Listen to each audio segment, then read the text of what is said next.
Hello everyone, it's Brett here, Lionheart81. I just wanted to sort of quickly cover what I'm planning to do with one of my persimmons. This one is Garrettson, which is an American persimmon, and I'm not at all happy with either the form of the plant or the dieback on the plant, which it's suffering from. You can see it's quite a decent sized stem now, and it's in a decent sized pot, but the plant in the pot is probably now a good 8 or 9 feet tall, and the problem I've got, it's had a load of the branches that were lower die back, unfortunately. This one's dead as well, this one's dead, so it's not really thriving, and the problem I've got obviously is it's not branching out until about 6 to 7 feet above the ground, which is not the form that's any use to me for my garden, unfortunately. Now I think, and it's heartbreaking to do, but I see that there's some live growth down here. I think that I'm going to have to be really harsh with this, and it is heartbreaking with these persimmons, because if it dies I can't replace it. I can't get another Garrettson over here.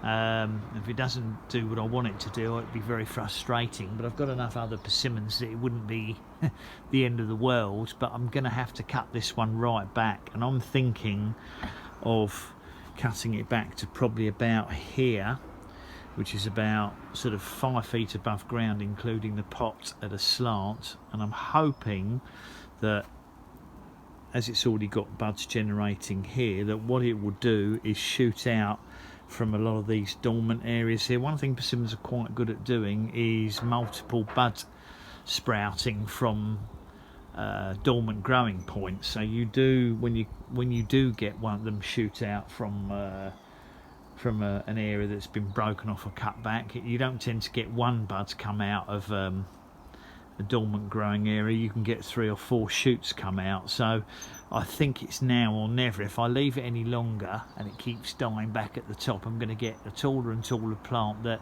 given the fact that I'm just growing them in a container in my garden, I will never ever be able to harvest or reach any fruits on. And I think, to be honest, it'll just be it's just going to get worse and worse looking. So I'm going to have to bite the bullet and take it off. I think probably what I'll do is take it off about,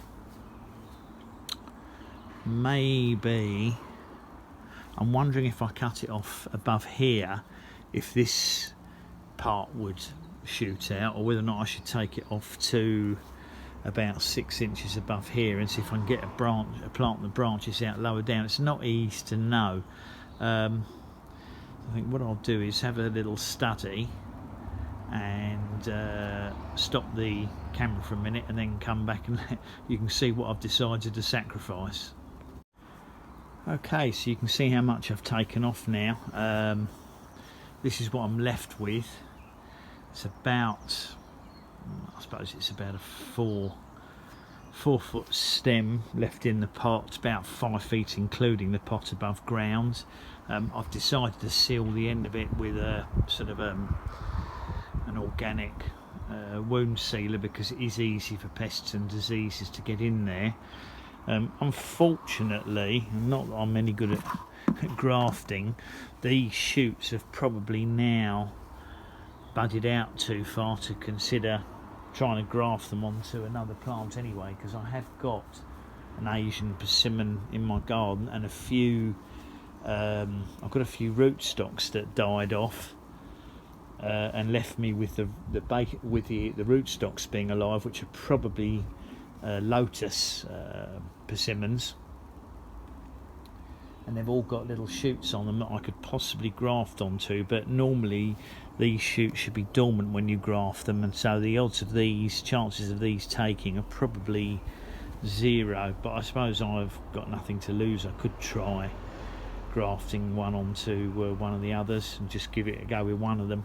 Perhaps put a polythene bag on. It is early in the season. It's just I know that once they've budded out, they tend to dry out very quickly when you try and graft them, so they don't last, they don't hold. But I'll maybe think about doing it anyway, but that's what I've decided to do on my Garrettson. It was a tough choice to make, but I just don't think the plant was, the form it was in was suitable for me, and we'll just have to wait and see what happens now.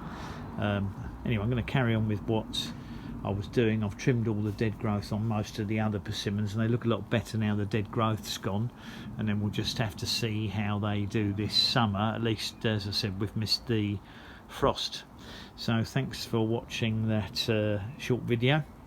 That's my Garrettson American persimmon that I've cropped back hard, and obviously I will, hopefully if it starts to recover, do follow-up videos on it. So please do like the video. You're welcome to share it, of course, and subscribe to my channel if you're interested in finding out what happens with it, and please obviously click on the bell if you'd like to know when new videos come out, which will eventually, hopefully, be an update on this one. I'll catch up with you on the next video. Brett out for now.